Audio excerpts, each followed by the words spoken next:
சத்துரு என்ன நினைத்தாலும் அந்த எண்ணத்தை எல்லாம் கர்த்தர் அவமாக்குவார். இங்கே பவுல் மரித்தான் என்று எண்ணினார்கள். கர்த்தர் அதை அவமாக்கி பவுலை எழும்ப பண்ணி மீண்டும் சுவிசேஷத்தை பிரசங்கிக்கும்படிக்கு கர்த்தர் பலப்படுத்தினார். எல்லாரும் பவுலை கொல்லும்படி, பவுல் சாகும்படிக்கு கல்லறிந்தார்கள். வெளியிருந்து வந்த அத்தனை கற்களுமே பவுல் மேல் பட்டது. பவுலும் மரித்த நிலையில்தான் காணப்பட்டான்.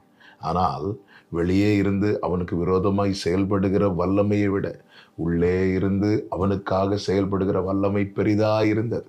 எனவே சத்துருவின் எண்ணங்கள் எல்லாம் அவமானது. பவுல் மீண்டும் எழும்பினார். இந்த காலை வேளையில் என கேட்டுக்கொண்டிருக்கிற அன்பு சகோதரா சகோதரி, கர்த்தர் உங்களுடனே இருக்கிறார். கர்த்தருடைய வல்லமை உங்களுக்குள்ளேயே கிரியை செய்கிறது. சத்துரு என்ன நினைக்கிறானோ, இனி இவன் எழும்பக்கூடாது, இவன் அழிந்து போக வேண்டும், இவன் வாழ்ந்திருக்கவே கூடாது என்று